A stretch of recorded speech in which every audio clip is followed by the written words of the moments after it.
Okay, so in the last video, I explained a little bit about what solfege is and why Charlotte Mason would want to use it.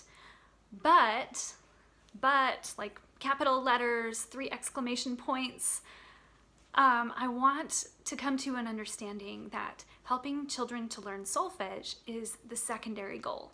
And I'm afraid that people don't realize that it's not only the secondary goal, but it is so very, very far beneath the primary goal.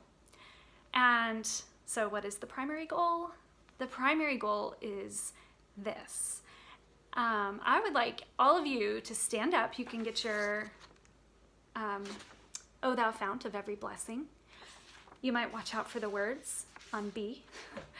And I'm going to assume you're all getting ready here. I'd like you to stand up and let's all sing God's grace together, okay? So I'll start it about where I have been, and this might be awkward on video and with you there, but we'll just trust it's gonna work out, okay? And I'd like to try all 3 verses, if we can handle that, because I'll just tell you, it's my favorite hymn. I just love this hymn, and the words are just very, very special. Okay, so here we go. Ready? Okay.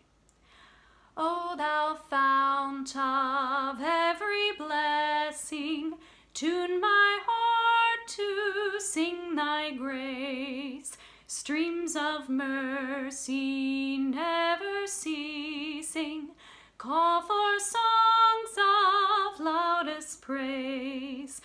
Teach me ever to adore thee, may I still thy goodness prove, while the hope of endless glory fills my heart with joy and love.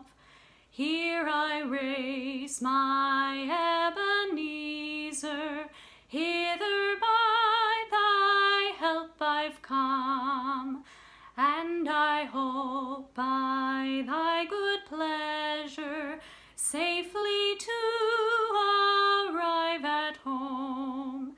Jesus sought me when a stranger, wandering from the fold of God, he to rescue me from danger interposed his precious blood. Oh, to grace how great a debtor daily I'm constrained to be. Let thy goodness like a fetter bind my wandering heart to thee. Never let me wander from thee, never leave the God I love. Here's my heart, oh, take and seal it for thy courts above. All right, so I recognize maybe that was a little out of your comfort zone. I recognize that, we didn't have instruments helping us out, or, maybe drowning us out. And so I thank you for trying that, even if that is out of your comfort zone. And I do realize that some of you, maybe just any singing is out of your comfort zone. But think about if you did feel comfortable singing that hymn all together in that way, and if you did, that's really what the primary goal is for our children. We are all human beings, and every person is born with their very own instrument, and it's free. And I really believe that every person should learn how to sing if they have the physical capability to do it. And I don't mean, singing pretty as being physically capable. I mean, if you can produce sound. It's such a gift to be able to do so. And again, I don't mean to be able to perform at Madison Square Gardens or Carnegie Hall. I just mean being able to, as we just did, comfortably and easily engage in and enjoy music by singing anywhere and anytime. Even if we don't have a piano or a guitar to accompany us, it's a blessing to just be able to jump right in and to sing a hymn or happy birthday or sing carols at Christmas, and to be able to do it in tune and with confidence. And that's a basic skill I'd really love to see every child learn, and that is the primary goal. Even if a child never learns solfege, if they have achieved the primary goal, they have a blessing that will serve them for all of their life and beyond. Because I also believe that singing is the one subject that we do in school that we know, based on what we read in Scripture, we can enjoy for eternity in heaven. And, just considering that thought inspires me and encourages me. Even if we cannot have perfect voices now, we can then. And think just how beautiful that will be, and what a blessing singing and music can be for our humanity and then later in eternity. I just realized I forgot to say you can sit down. So I hope you figured that out, and that, you're resting comfortably in your chair now.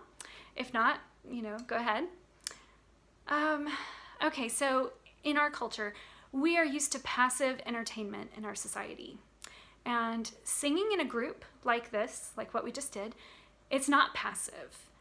We have to actively engage our minds and our ears and our bodies and our breath, and lastly, our voices. And with all of those parts of us, we have to come to a place of unity. And I don't know, some of you have probably heard this from Wendy Capehart, but I have heard her say, and she's researched this, that singing in a group is scientifically proven in studies that it actually helps to balance out our cortisol levels. And cortisol is the stress response hormone. And so when you have high cortisol, it's not a good thing. Neither is low cortisol. But anyway, so singing is actually good for our minds and our bodies. And I believe that it is a blessing from God to be able to address one another in psalms and hymns and spiritual songs, singing and making melody in our hearts to the Lord, quoting Ephesians. And I also believe it isn't just hymns. We've been working with a hymn so far. We will be later doing a folk song. And I believe folk songs are also a gift from God. And quoting a book used by Charlotte Mason, it's The Joyous Book of Singing Games by Hornby. This is where the name for my YouTube channel comes from, if you hadn't heard this before. So here's the quote. Folk songs are of the earth and the wind and the home and the heather and all the gracious commonplaces of human life and circumstances. For heaven's sake, says Walt Whitman, give us songs that do not sound ridiculous in the open air. From this test, both songs, words, and ritual emerge triumphant.